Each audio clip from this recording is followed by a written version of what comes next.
Vamos lá, share o screen, né?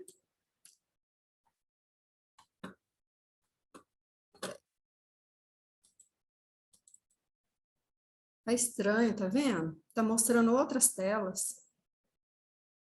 Não tá? Não, tá mostrando que você colocou, só tá na... Não tá mostrando meu WhatsApp? Não, Uai, para mim tá. não. Peraí, então deixa eu ver se eu amplio aqui. Peraí. Não sei se eu vou conseguir. Ampliou? Ou tá do mesmo jeito para vocês? Ampliou, né? Tá. Então vamos começar. Do começo, de preferência, né? Porque estava no final. Então,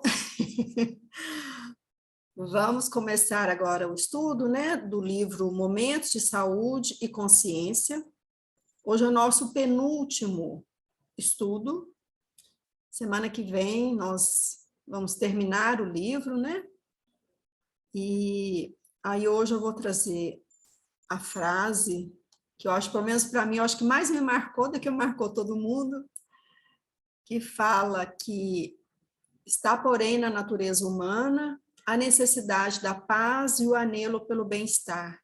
Essa busca surge nos momentos de consciência, quando descobre as necessidades legítimas e sabe distingui-las no meio dos despautérios, do supérfluo e da desilusão. Então, o que ficou para mim é isso, a nossa natureza humana e a necessidade que nós temos, que nós buscamos a paz, nós buscamos o bem-estar, e que essa busca, ela vai surgir naqueles momentos nossos de consciência, e mesmo naqueles momentos, né, que a gente passa de confusão, de desilusão, essa consciência, ela tá presente e ela vai nos ajudar a distinguir as coisas, né, a ter o discernimento das coisas. É aquela coisa, né, a gente faz o estudo, ou todos nós aprendemos demais, né? Espero estar aprendendo. Então, vamos lá. Hoje nós vamos falar de consciência e integridade. E aí eu peguei uma frase inicial para a gente começar a pensar, né, sobre isso. Então, o que Joana nos traz? Que a criatura que busca a integridade, o estado de equilíbrio moral em toda a sua amplitude, já adquiriu a consciência de si mesma, havendo logrado o amadurecimento psicológico resultante da observância correta das leis da vida. Então, me trouxe esperança, como sempre, a questão da busca, porque Joana nos fala que a criatura que busca a integridade, ela já adquiriu a consciência de si mesma. Então, assim, o que eu consegui compreender é que quando a gente já está nesse movimento de busca da integridade, a gente já está adquirindo essa consciência, né? A gente não precisa pensar que tem que estar, vamos dizer, o trabalho completo. Pelo menos isso que me trouxe. Depois, no final, se alguém achar que é diferente, a gente volta a conversar. Mas me trouxe essa esperança de pensar que essa busca já é um grande passo. Quando a gente está em busca dessa integridade. E quando ela fala que a integridade, ela coloca como o sinônimo de estado de equilíbrio moral. Então, essa integridade que Joana está trazendo para a gente é esse estado de equilíbrio moral, em toda, como ela fala, em toda a sua amplitude. Então, o que a gente puder pensar de estado de equilíbrio moral, o quanto mais amplo for, já é essa integridade, né? E aí agora nós vamos começar o capítulo e depois essa frase ela vai voltar também, tá?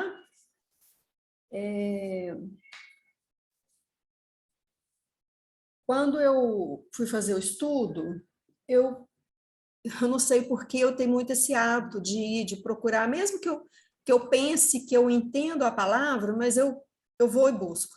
É uma coisa minha, porque eu acho que muitas vezes a gente tem uma ideia da palavra, mas às vezes pode ser um pouco maior, pode ser um pouco mais amplo. Eu ando pensando muito nessas coisas. Então, eu procurei íntegro. Íntegro é inteiro, é completo. E integridade é inteireza, é totalidade, é unidade, é plenitude. Então, quando ela vai falar dessa consciência, dessa integridade, essa integridade é a plenitude do ser, né? É o que a gente vem estudando em Joana, né? Quando ela fala de saúde integral, né? Quando ela vem falando dessa integridade, é essa plenitude do ser, né? Essa inteireza, essa totalidade, essa unidade. É quando a gente consegue, que me vem assim, você consegue fechar, você consegue unir as partes para formar um todo, né? Essa totalidade. Eu vou falando, gente, o estudo, assim, é o que a gente vai, o que eu fui compreendendo, mas isso não quer dizer que tudo que eu fale seja verdade. Então, no final, a gente abre as discussões justamente para todo mundo ir colocando, falando o que pensou, tá? Depois, Joana continua e ela vem falando.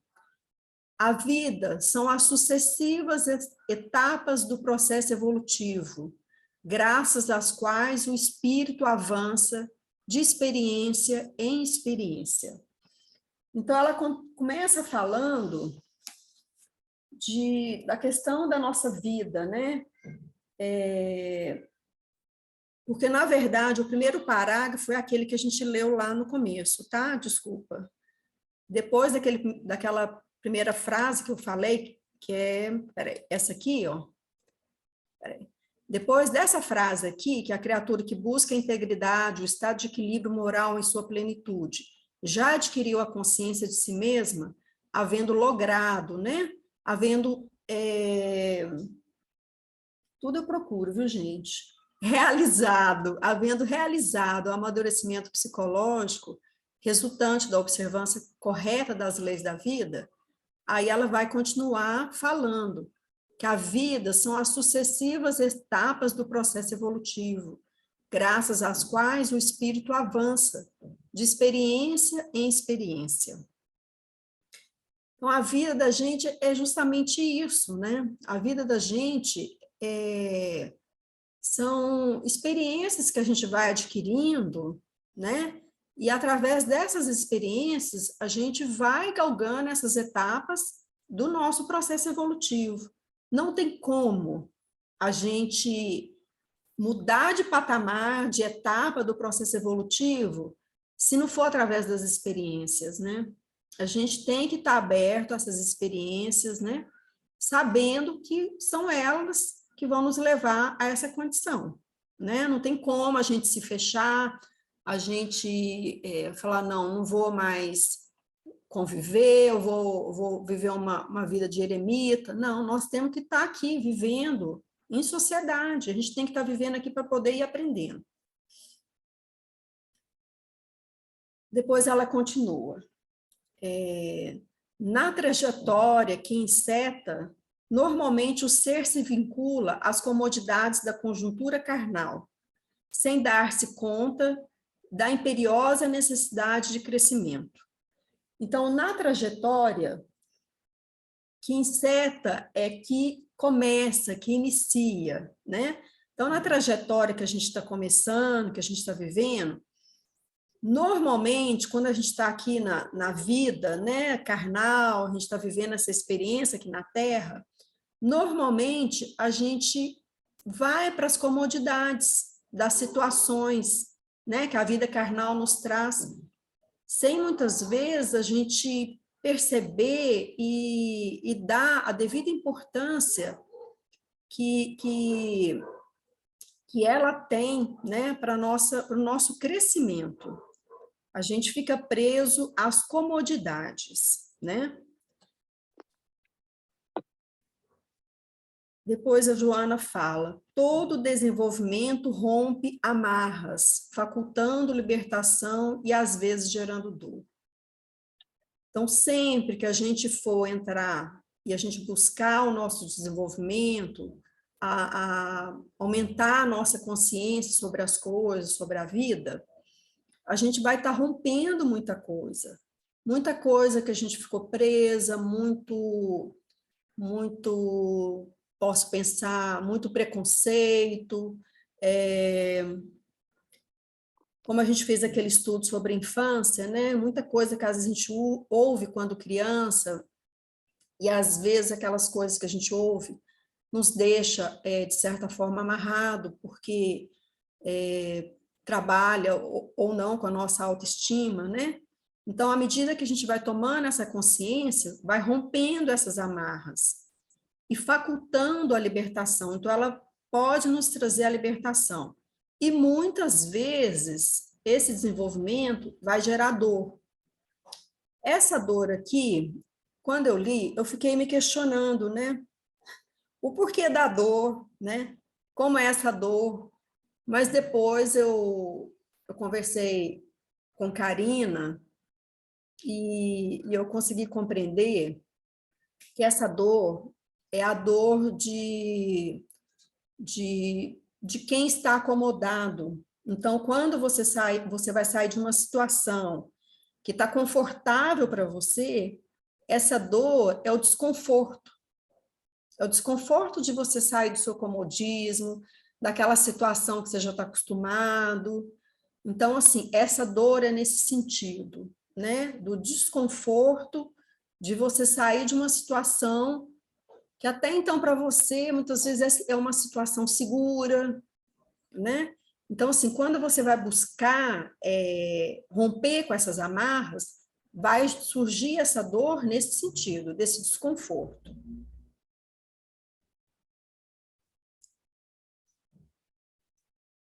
Aí continuamos. Buscando fugir às dores, normalmente engendra mecanismos de transferência de que se utiliza para o prazer, assim programando os inevitáveis futuros sofrimentos. Engendrar é produzir, é gerar. Então, quando a gente, para fugir dessa dor que ela fala, que muitas vezes o desenvolvimento, o crescimento ele traz, a gente pode gerar mecanismos que vai utilizar do nosso prazer e dessa forma vai programar. Se a gente entrar nesse prazer, que ele fala que como é que ele fala aqui? Ela fala transferência de que se utiliza para o prazer, passando a depender deste, e assim programando os inevitáveis futuros sofrimentos. Então, a gente usa de alguns mecanismos, só que a gente acaba ficando, a gente acaba dependendo desses mecanismos, e isso acaba futuramente trazendo sofrimento para a gente. Só um minutinho, gente, deixa eu me organizar aqui.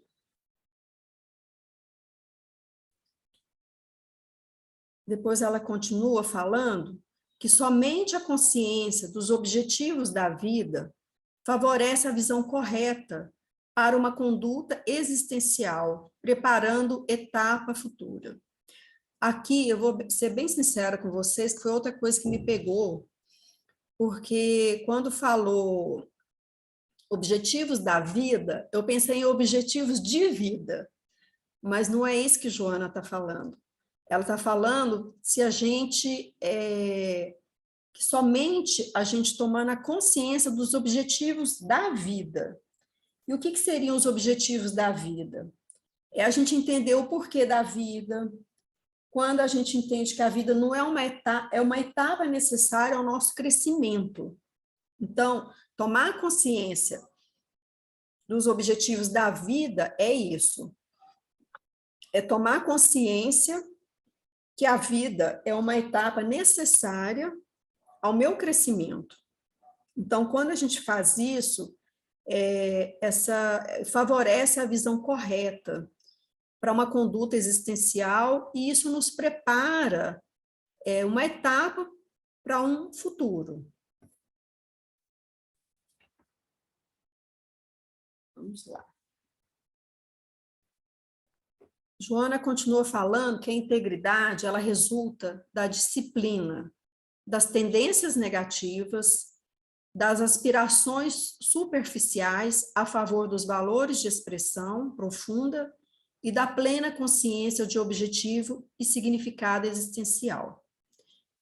Então, o que Joana está nos falando? Que a integridade, ela resulta da disciplina, das tendências negativas, é a gente pensar quais as tendências que eu tenho negativas e tentar disciplinar essas tendências.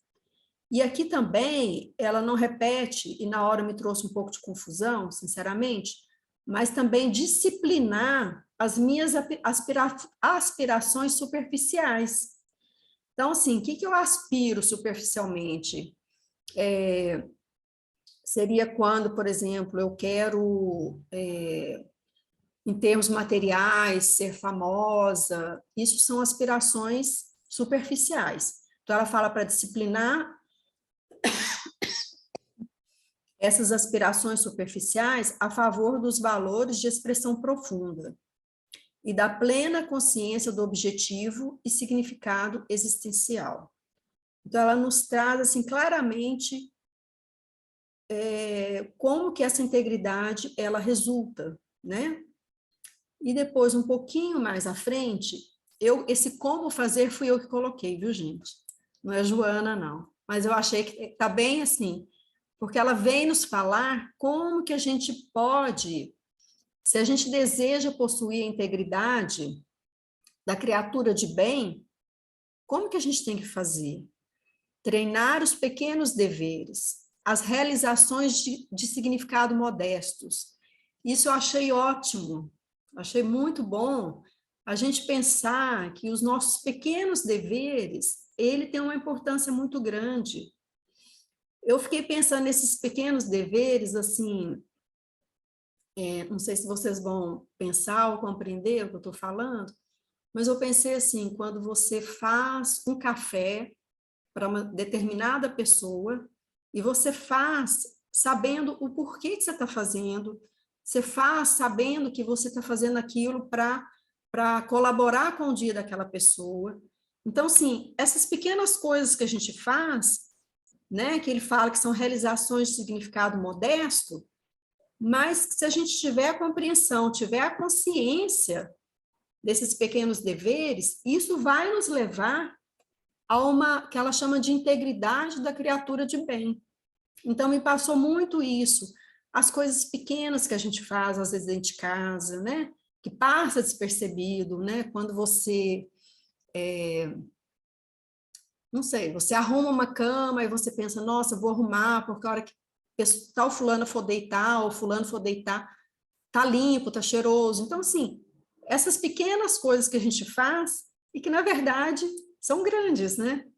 E é daí que a gente vai fazendo esse treino, né? A gente vai aprendendo e vai nos ajudando nessa integridade da criatura, né? Dessa criatura do bem que a gente quer ser, né? E Joana continua falando que os verdadeiros triunfadores, no entanto, agigantam-se nas pequenas coisas, porque fala o seguinte, que enobrecendo-se nos labores de significado inexpressivo, sem os quais ruem as grandiosas construções e tornam-se prejudicados e impraticáveis os complexos projetos. Então, todos os projetos, por maiores que sejam, precisa daquela pessoa, daquele ser que faça as coisas pequenininhas. E aí me passaram várias coisas, né? Eu fiquei pensando, por exemplo, na casa de Ló, aquela pessoa que chega mais cedo, sabe? Que põe a água nos copinhos para quem vai tomar o passe, que muitas vezes a gente nem sabe quem é essa pessoa. Aquela pessoa que chega na casa espírita e abre a porta. Então, assim, essas pequenas coisas que passam despercebidas, mas que, na verdade, elas enobrecem os trabalhos. E depois, interessante que fala que, fala-se assim, apaga-se esse trabalhador nas situações de alta projeção, toma a responsabilidade nos serviços das horas sem aparente significação. Mas aí depois, mais embaixo, ela vai falar que essa pessoa, esse ser, ele não é notado quando presente, pois que todos se acostumaram ao seu equilíbrio, à harmonia do conjunto no qual labora. No entanto, quando essa pessoa ela falta, todos lhe notam a ausência. Eu achei isso magnífico, sabe? Achei muito legal da gente pensar, da gente refletir, não só sobre a gente mesmo, né? Mas eu fiquei realmente pensando sobre essas pessoas e depois refletindo, né? O quanto coisas que a gente faz rotineiramente, quando a gente fizer realmente com cuidado, com amor e pensando e consciente do que a gente está fazendo, o quanto essas pequenas coisas, na verdade, elas são imensas, né? Tanto que falo que os verdadeiros triunfadores agigantam-se nas pequenas coisas. Então, a gente não precisa pensar que para a gente ter integridade, que a gente vai ter que fazer coisas grandiosas. Não.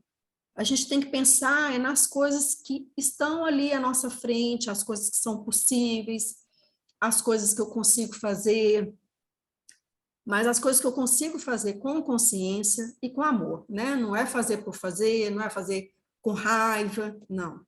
É fazer com todo cuidado, com todo amor. É isso que me passa, gente.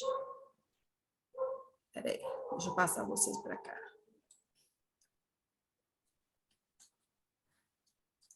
Depois, Joana continua falando que o homem íntegro, ele é fiel ao dever e nunca deserta, né? Desertar é abandonar, é fugir, né? Então, o homem íntegro, ele é fiel a qualquer trabalho que ele tiver, que é o dever dele, e ele nunca vai fugir, ele nunca vai abandonar. Ele tem consciência da sua utilidade, que constrói e, por consequência, é responsável, ele é discreto, ele é operoso. Operoso é aquele que realiza, aquele que produz, né? E aí eu fiquei pensando nos capítulos anteriores, quando fala do discernimento e da responsabilidade. Eu acho que aqui, para mim, pelo menos, ela está falando a mesma coisa, que quando a pessoa, a pessoa tem a consciência da sua utilidade, tem consciência da sua responsabilidade, é porque ele já tem um discernimento. Ele já tem um discernimento, como fala lá no capítulo anterior. Ela já tem um discernimento da importância que ela tem naquele grupo que ela está. E essa importância não é para falar assim, eu sou importante, não. A importância de saber que tudo o que ele faz dentro daquele grupo, que seja o grupo familiar, que seja o grupo espírita, que seja dentro do trabalho, tudo que ele faça tem importância. Então, que ele faça bem feito, que ele não fuja ao dever, que ele não fuja à responsabilidade dele. Que ele faça bem feito, que ele faça com amor, que ele faça com cuidado. Que isso é discernimento, isso é saber da sua responsabilidade. E Joana vai continuar com a gente falando.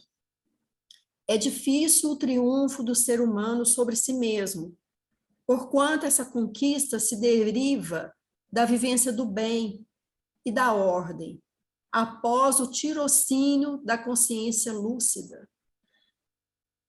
Então, Joana nos fala, gente, que é difícil. O triunfo do ser humano sobre ele mesmo é difícil. Mas ela não colocou a palavra que impossível. Eu sempre fico lendo Joana e tentando, assim, pensar e buscar outras coisas também. Então, ela fala que é difícil, mas não é impossível. Vai ser trabalhoso, a gente vai ter que se empenhar, vai ter que se esforçar, vai ter que ter boa vontade, né?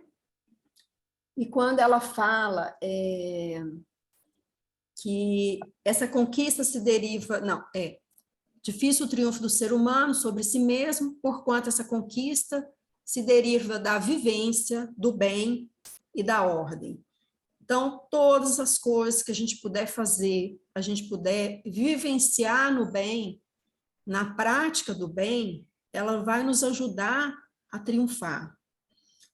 E quando ela fala, após o tirocínio da consciência lúcida, como sempre, eu e meu amigo dicionário, o tirocínio é a prática, é o exercício preliminar indispensável ao desempenho.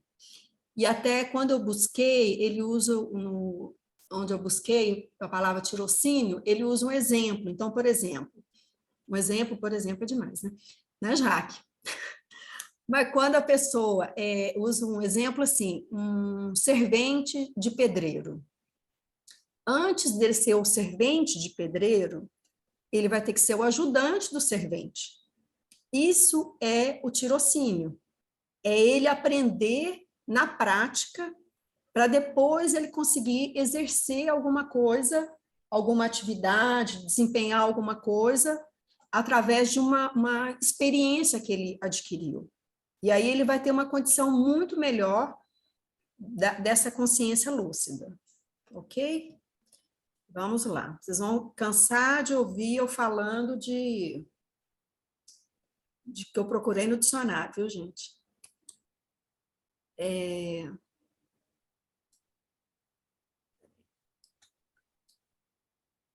Só um minutinho. Vou tirar vocês aqui. A Joana vem falar que Allan Kardec, com extraordinária capacidade de discernimento, ele trabalhou a própria consciência, aplicando-se às lições recebidas dos espíritos no comportamento e estabelecendo as linhas básicas da integridade, definiu-as no homem de bem.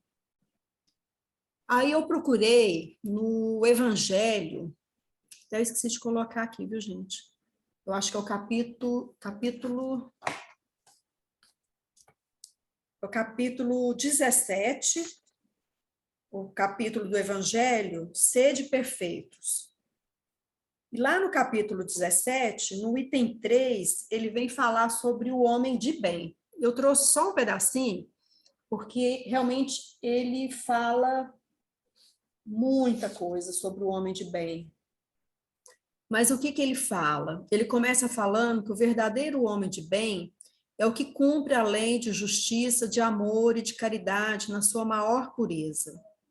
Ele se interroga a consciência sobre seus próprios atos, a si mesmo perguntará se violou essa lei, se não praticou o mal, se fez todo o bem que podia, se desprezou voluntariamente alguma ocasião de ser útil, se ninguém tem qualquer queixa dele, enfim, se fez a outro em tudo o que desejara lhe fizesse. Sabe que todas as vicissitudes da vida, todas as dores, todas as decepções são provas ou expiações e as aceita sem murmurar. Possuído do sentimento de caridade, de amor ao próximo, faz o bem pelo bem, sem esperar paga alguma.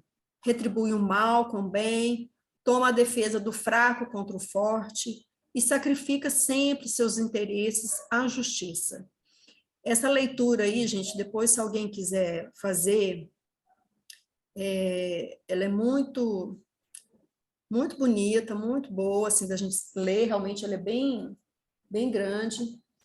E no final de tudo que fala que o homem de bem, ele respeita nos seus semelhantes todos os direitos que lhe são assegurados pelas leis da natureza, como desejaria que os seus fossem respeitados. E no final, que ele fala tudo, que aí você fala, nossa, quando eu vou chegar a ser esse homem de bem?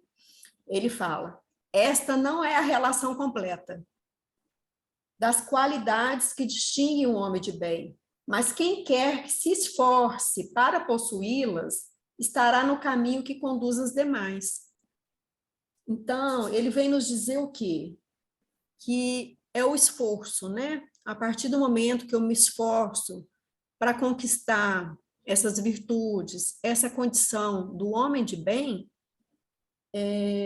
eu já estou a caminho. E uma coisa vai me levar, vai me conduzir às demais, né? Então, do homem de bem, gente, é isso. Ele fala bastante coisa. E no final do capítulo, pergunta, na questão 625, do Livro dos Espíritos, pergunta qual o tipo mais perfeito que Deus tem oferecido ao homem para lhe servir de guia e modelo. Então, a resposta é simples e direta. Jesus. É o nosso guia, é o nosso modelo. Então, é nele que a gente tem que se mirar para que a gente possa chegar a adquirir essas virtudes, para que a gente possa ser esse homem de bem. E dessa forma a gente consiga essa consciência e consiga essa integridade, né? Essa plenitude, né? Do nosso ser. E agora nós vamos passar, gente, para o próximo capítulo, que é consciência e alienações mentais. Vamos lá.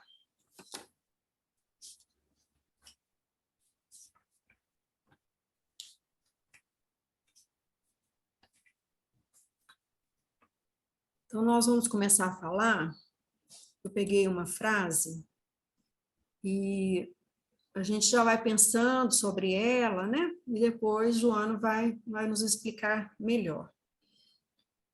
Joana nos fala que, na psicogênese profunda das alienações mentais, encontra-se a consciência de culpa, geradora dos tormentos que se apresentam como processos de reedificação, recompondo os painéis do dever mediante os dolorosos mecanismos da desordem mental.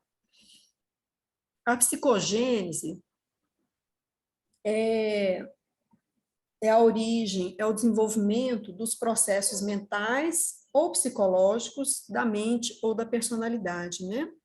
Então, está falando que a origem das alienações mentais, ela se encontra na consciência de culpa.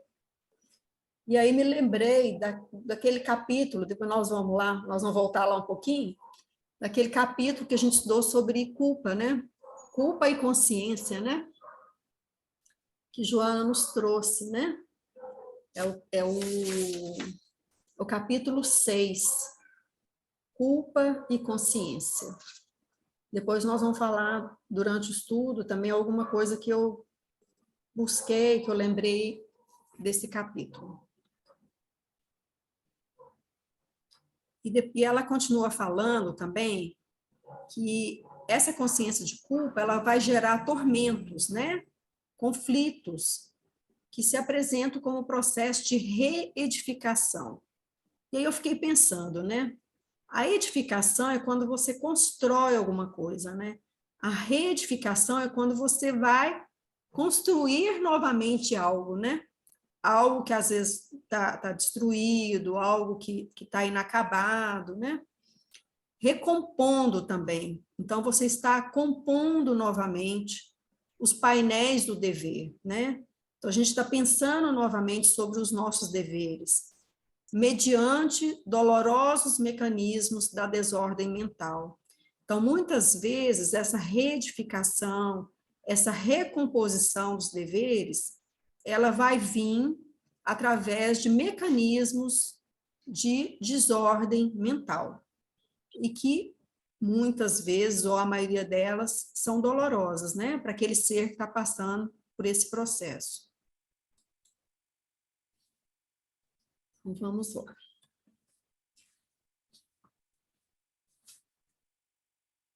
Tá dando para ver direitinho? Tá, né? A consciência encontra-se no homem em todos os estágios do seu processo evolutivo. Então, desde o início, né, da evolução do homem, ela vem falando que a consciência está presente. Só que aí ela vai nos explicar que nas faixas primárias manifesta-se como lampejos de discernimento. Então, no começo, nessas faixas que ela chama de primárias, tem esses lampejos, né? Tem esses, vamos dizer, imagina assim, esses clarões, vem esses discernimentos momentâneos, né? E aí o que ela fala? Que esse lampejo de discernimento, eles propelem para a conquista de degraus e patamares mais elevados. Isso é, esses lampejos, esses pequenos discernimentos que vai vindo nessas faixas primárias, vai levando, vai impulsionando o ser para conquistas maiores. Então, assim, nada acontece de uma vez, né? É o que sempre a gente ouve, não existe saltos, né? É isso mesmo, é trabalhoso, é degrau por degrau, a gente vai conquistando, são lampejos que vão acontecendo, até a gente ter uma conquista maior. Mas isso tudo vai impulsionando o ser para essa conquista de degraus mais elevados. Depois, o que ela fala? Passando dessa faixa, né, que são as faixas primárias, mais tarde, à medida que a razão se desenvolve, a capacidade de consciência se dilata, podendo ser vítima dos mecanismos escapistas da astúcia e do intelecto, que adormecem, lesam-na. Então, mais tarde, né, quando a pessoa já tem mais consciência, ela já conquistou um pouco mais a razão, essa consciência, ela é dilatada. Mas aí ela chama a nossa atenção, falando que essa consciência, ela pode ser vítima de mecanismos que ela chama de escapistas, né? E aí esses mecanismos escapistas são aqueles que tendem a fugir da realidade. E geralmente a gente usa eles para não vivenciar situações desagradáveis. É o que a gente chama da fuga da realidade. Então, o ser humano ele pode ser vítima, né, desses mecanismos escapistas, né, através do intelecto, através da astúcia, né, e esses mecanismos podem adormecer a consciência e, como ela fala aqui, podem lesar, podem intoxicar. Achei interessante que ela fala intoxicar com os vapores perniciosos da frieza emocional. Então, assim, a gente tem que ficar atento, não sei se eu estou correta no que eu estou pensando, mas o que está me vindo é que a gente tem que ficar atento também, a gente não achar as coisas que acontecem no mundo ou com a gente mesmo, assim, às vezes tanto ver determinadas coisas, a gente fica meio que adormecido, a gente fica, a gente começa a achar as coisas normais, comuns. Então, assim, não vamos deixar que a nossa consciência ela fique adormecida, que ela fique paralisada, intoxicada. E Joana continua. Mesmo com tudo isso, né? Mesmo com esses mecanismos que ela nos falou, assim mesmo, ela rompe as dificuldades. Ela quem? A consciência. Ela rompe as dificuldades e lucila, abrindo espaços para o discernimento e os conflitos que decorrem da sua percepção ante os atos incorretos. Então, mesmo com tudo isso, mesmo com esses mecanismos, mesmo com esse adormecimento, a consciência, ela rompe essas dificuldades e lucila, não sei se eu estou certa, Jaque, fala que é brilhar, é cintilar, né? Então, me veio isso, né? Que mesmo com tudo isso, mesmo com essas dificuldades, a nossa consciência, ela brilha, ela vai brilhar. E ela abre espaços para o discernimento. Quando ela consegue romper essas dificuldades e consegue adquirir acho que esse brilho deve ser essa lucidez, né? Talvez daí venha a palavra lucidez. Ela abre esse espaço para o nosso discernimento. Só que também pode acontecer conflitos, porque aí a gente vai perceber aqueles atos incorretos que a gente cometeu, né? A gente vai, a gente vai tomar a consciência de coisas que eu já fiz, que não foram muito legais. Então, vai abrir em mim esses conflitos por causa dessa minha percepção. Mas agora eu estou pensando aqui, essa percepção, mesmo que ela traga esse conflito, mas essa percepção ela só vai acontecer porque eu já tenho um grau de consciência. Porque senão nem isso aconteceria. Como é que eu iria perceber uma coisa que eu fiz se eu não tiver nem um pouco de consciência do que é certo, do que é errado, do que é justo, do que é injusto? Então, assim, mesmo que seja um conflito, mas já é um começo, né? Vamos dizer.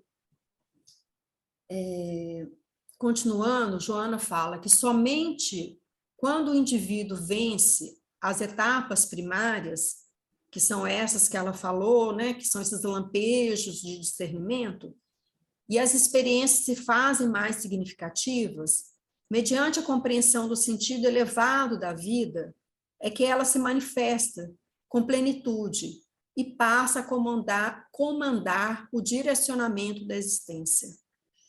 Então, quando a gente vence, ou quando a gente vencer essas faixas primárias, né, e a gente começar a ver significado, a gente começar a compreender a importância das experiências, quando a gente começar a compreender o porquê, como eu falei, o porquê da vida, o sentido da vida, é que a consciência ela vai se manifestar plenamente, ela vai se manifestar com plenitude.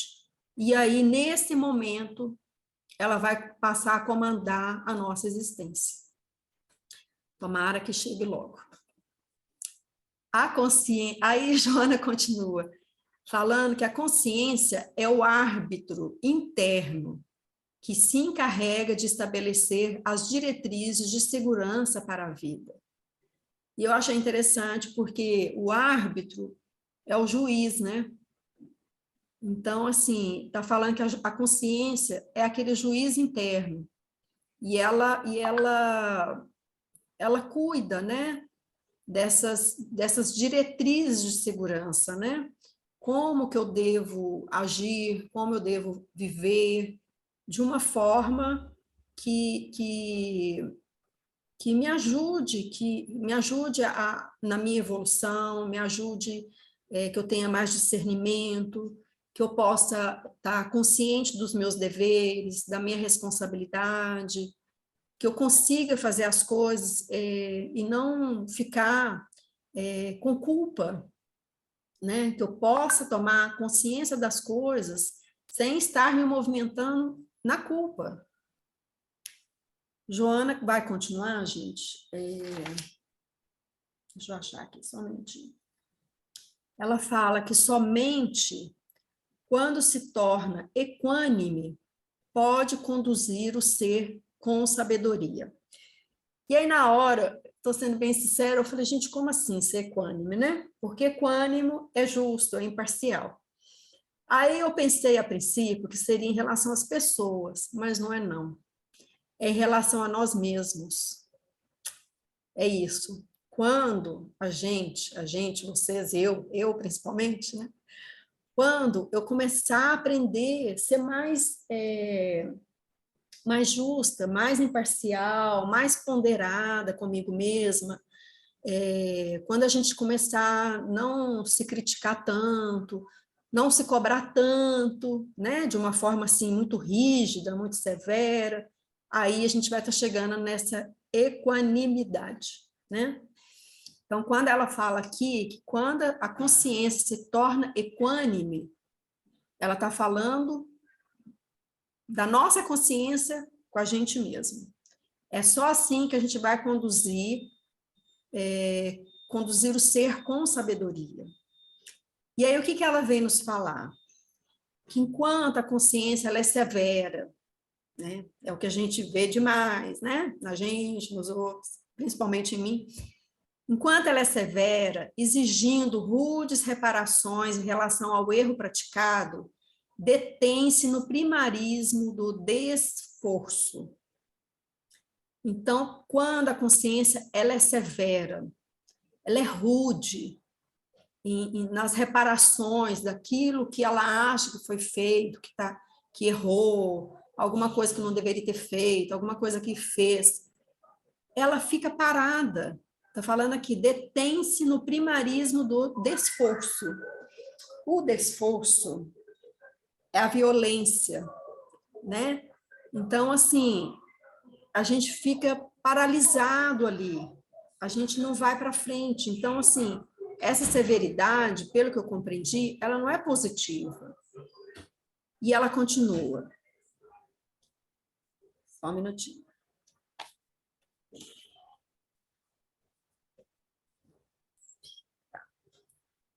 Agora, se por outro lado, essa consciência, ela se apresenta benigna em relação aos enganos, falta-lhe a maturidade, que é a capacidade para a superior finalidade. Então, se ela é muito... ela age com suavidade, ela acha que está tudo certo, está tudo normal também, tudo que eu fiz de errado. Também está faltando maturidade. Então, assim, a gente tem que achar o meio termo. Nem a severidade e nem essa benigna, né? Que ela fala que apresenta-se benigna em relação aos enganos. Então, o que Joana, ela fala e ela nos traz assim direitinho, né? Como que a gente tem que fazer, o que tem que fazer, eu acho muito legal isso em Joana. Aí ela fala, a consciência estua quando refletindo as leis de Deus. Então, a consciência, ela vai... Eu não achei muito bem a significação de estua, depois Jaque nos fala, mas o que eu achei, o estua, eu acho que seria brilhar, no sentido assim de arder, é isso mais ou menos que eu achei, de ferver, assim, mas acho que é isso, a consciência brilhar, né? Ela vai acontecer isso quando ela reflete as leis de Deus. E quando isso vai acontecer? Ela fala que a consciência enobrecida estabelece um programa de reparação com fundamento nas leis do amor e o de evolução nos mesmos códigos, sempre apoiada a justiça e a verdade. O que eu compreendi, gente, é isso, que não tem que ser nem aquela consciência severa, que exige rudes separações, e nem tem que ser benigna, suave, achando que está tudo certo. Aí também está faltando maturidade. Então, acho que a questão é essa, é estabelecer um programa de reparação, com fundamento nas leis de amor e da evolução, sempre apoiada a justiça e a verdade. É aquele esforço em buscar, reparar, é tomar consciência e não ficar ali com aquele sentimento de culpa e aquela coisa girando e volta no mesmo lugar e volta. Não, vamos pôr para movimentar, vamos fazer, vamos, como fala mais atrás, né? Vamos reconstruir, vamos restabelecer as coisas, né? Vamos refazer, né? E aí eu queria buscar um pouquinho lá no capítulo da culpa, que ela fala muito isso, que fala o seguinte, quando a gente se detém nas sombrias paisagens da culpa, ainda não descobriu a consciência da própria responsabilidade perante a vida, negando-lhe a bênção da libertação. Então, nós não precisamos ficar presos nessas sombrias paisagens da culpa, né? Vamos descobrir a consciência da responsabilidade, vamos assumir a responsabilidade e vamos agir, não vamos ficar presos na culpa, porque a culpa não vai nos levar a lugar nenhum.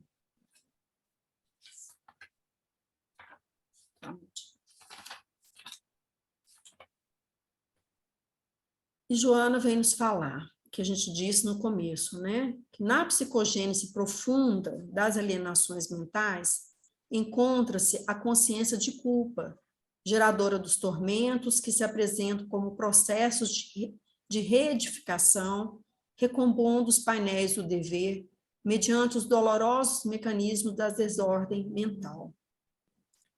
É isso. Se a gente ficar preso a essa consciência de culpa, não traz, não resolve nada, e ainda pode nos levar a alguns problemas psíquicos, né? A gente fica preso ali, fica sofrendo, fica remoendo. Então, é isso, vamos procurar processos, vamos procurar formas de reedificar, vamos recompor, né, o que a gente acha que é nosso dever, para que a gente possa ir progredindo e não ficar parado nessa encarnação em etapas. Vamos trabalhar. Essa encarnação que a gente está, vamos trabalhar, vamos fazer o melhor que a gente puder, né? E que a próxima a gente vai sempre galgando sempre coisas melhores. Joana fala que o desarranjo dos equipamentos psíquicos proporciona ao espírito sofrimentos insuspeitáveis, como forma rigorosa de apaziguamento da consciência. Esses desarranjos que ela fala, que são essas alienações mentais, vai trazer ao espírito sofrimento que a gente não pode nem imaginar, né? E é uma forma que aquele espírito está achando de apaziguar a consciência dele. É uma forma que ele está achando. Mas Joana continua nos falando que, sendo o homem o autor da sua própria realidade, ele elabora o método de crescimento interior pelo que realiza. Então, nós somos os autores, né? A gente tem que tomar posse. Eu tenho pensado muito nisso. A gente tem que tomar posse, que a gente tem essa condição, né, de estar construindo a nossa realidade, elaborando um método, e a gente pode elaborar, sim, essa realidade moral, construir um método nosso de crescimento interior. Continuando, Joana nos fala que, quando delinque, esculpe a fogo no seu arcabouço profundo os meios reparadores, particularmente na área mental.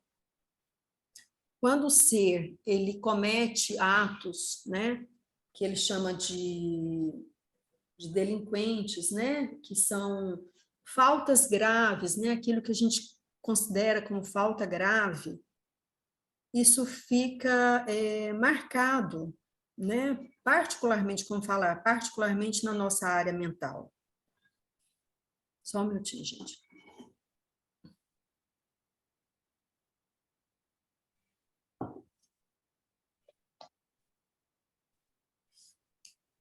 A consciência que sabe desarticula os complexos mecanismos da razão em desequilíbrio, que somente a dor expungitiva recomporá.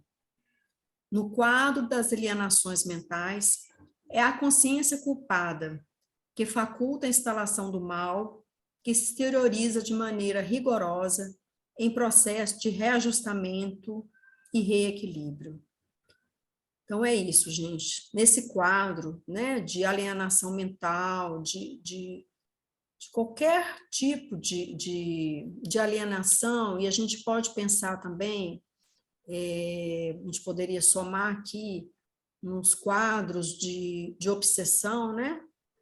Que eu não sei se o César vai falar semana que vem, a consciência é ela que faculta, é ela que deixa se instalar esse mal, e que isso se exterioriza de maneira rigorosa, né?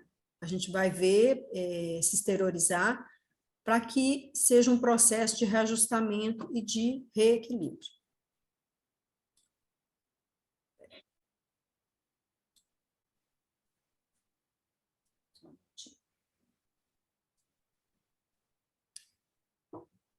Joana continua falando que a consciência lúcida e tranquila é a terapeuta segura para as alienações mentais. Então, quando a gente busca essa consciência tranquila, né? Tranquila no sentido de saber, de ter consciência da nossa condição aqui na Terra, da nossa encarnação, de saber que a gente precisa realmente experimentar, a gente precisa passar por experiências, que nem sempre são experiências, como é que eu vou falar? Não é experiências positivas, não. Experiências que tragam sucesso, né? Que a gente tem essa tranquilidade, porque isso aí é que vai nos assegurar para que a gente não tenha essas alienações mentais, para que a gente não tenha essas fugas da realidade. Todo paciente que requeira saúde não se deve excusar ao trabalho hércule de pacificar-se, usando a oração, a meditação, o autoconhecimento e as ações enobrecedoras. Todo paciente. Então, eu acho que quando ela fala todo paciente, ela está falando de todos nós, né? Eu, pelo menos, me coloco assim. A gente tem que buscar o trabalho, né? De trazer a paz para a gente, né? E aí me veio muito aquela questão de amar a nós mesmos, a questão do auto-perdão.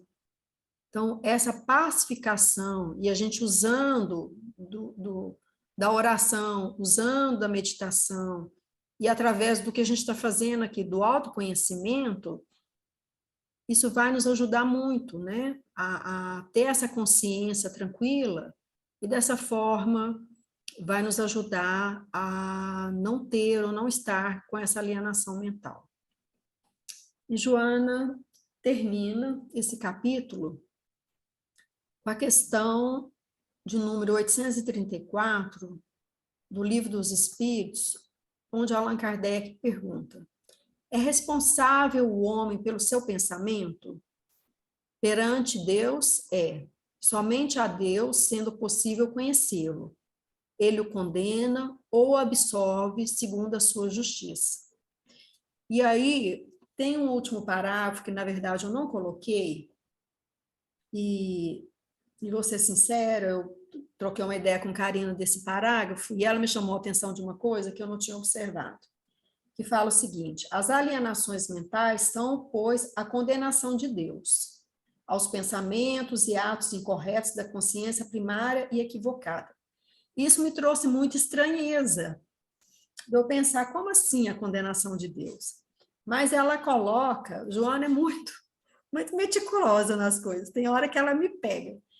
Ela colocou essa condenação de Deus numa grafia diferente, eu não sei se todo mundo tem um livro, mas ela coloca numa grafia diferente, essa condenação de Deus.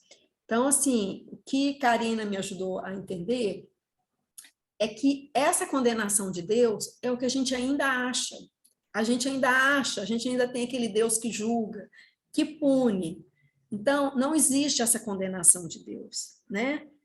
Essa alienação mental, tudo isso é fruto da nossa própria consciência.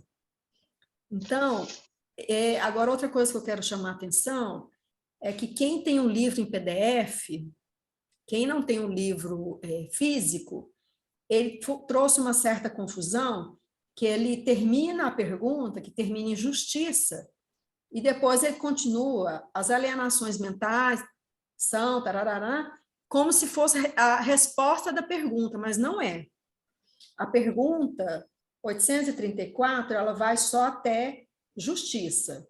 Ele fala, perante Deus é, somente a Deus sendo possível conhecê-lo, ele o condena ou absolve, segundo a sua justiça. Essa é a pergunta. Depois vem um parágrafo abaixo, que já é de Joana falando.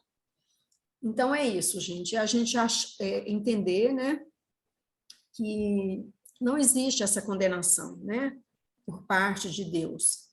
Nós temos aqui ir tomando consciência da nossa responsabilidade, do nosso dever, e dessa forma a gente vai tendo discernimento, né, das coisas, a gente vai entendendo como chegar a essa integridade também do nosso ser, que é através da gente ir buscando as virtudes, como foi falado do homem de bem, né, a gente ter essa meta, né, de sermos pessoas de bem e sempre seguindo o nosso modelo, né?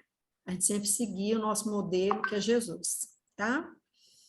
Então, eu vou parar a apresentação e vou parar a gravação. É pausa, stop? Não, é, né?